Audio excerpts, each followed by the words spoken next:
Corona virus سے ہونے والی بیماری کووڈ-19 کی وبا کو 2 ماہ مکمل ہو گئے ہیں۔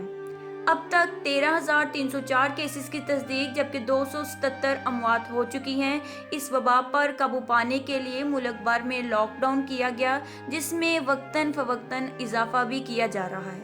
اور بظاہر کیسز کی شرح میں اضافے کو دیکھتے ہوئے اس کے جلد خاتمے کا امکان نظر نہیں آتا۔ یعنی یہ کہنا مشکل ہے کہ کب تک ملک میں اس بیماری کے پھیلاؤ کو قابو میں کر لیا جائے گا، مگر Singapore university of technology and design کی پیشگوئی کو دیکھا جائے تو پاکستان میں اس وائرس پر کنٹرول کے لیے ابھی مزید لگ بھگ 1.5 ماہ کا عرصہ درکار ہے۔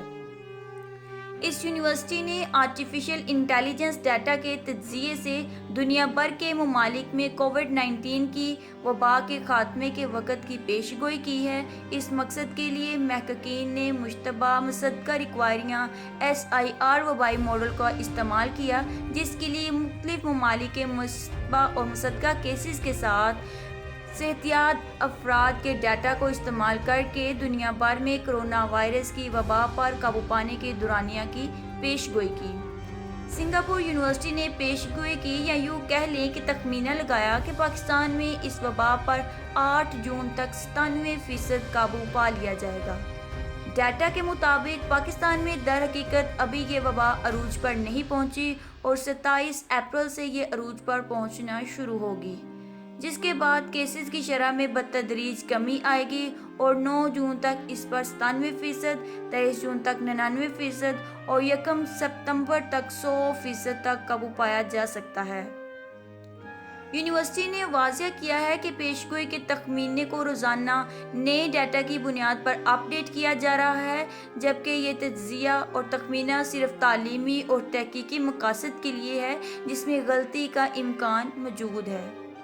یونیورسٹی کے مطابق عالمی سطح پر اس وبا پر 29 مئی تک 97% قابو پایا جا سکتا ہے۔ یہ شرح 17 جون تک 99% اور 9 دسمبر میں 100% تک پہنچے گی۔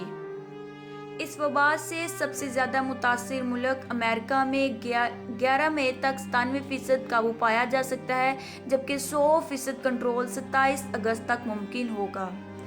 اٹلی میں 7 مئی، سعودی عرب میں 21 مئی، متحدہ عرب امارات میں 11 مئی، ترکی میں 16 مئی، برطانیہ میں 15 مئی، اٹلی میں 7 مئی، اسپین میں 3 مئی، جرمنی میں 2 مئی، فرانس میں 5 مئی، جاپان میں 18 مئی، ایران میں 19 مئی، انڈونیشیا میں 6 جون، ملائیشیا میں 6 مئی، سنگاپور میں 4 جون اور بھارت میں 21 مئی تک اس وبا پر 97% تک کنٹرول کیا جا سکتا ہے۔ اب یہ تجزیہ اور تخمینہ کس حد تک درست ثابت ہوتا ہے، اس کا فیصلہ آئندہ چند دن میں ہو جائے گا۔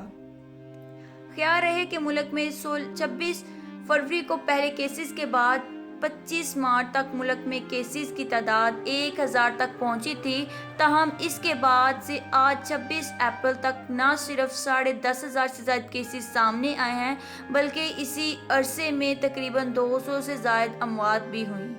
حکومت نے اس وائرس کے مزید پھیلاؤ کو روکنے کے لیے ملک گیر جاری اور اس جزوی لاک ڈاؤن میں 9 مئی تک توسیع بھی کی تھی۔ ملک میں مجموعی طور پر صحتیاب افراد کی تعداد 2867 تک پہنچی ہے۔ ڈاکٹروں نے بھی پاکستان میں کورونا وائرس کے حوالے سے مئی کے مہینے کو بہت اہم قرار دیا، جس میں احتیاطی تدابیر پر عمل نہ کرنے سے کیسز کی تعداد میں بہت زیادہ اضافے کا امکان ہے۔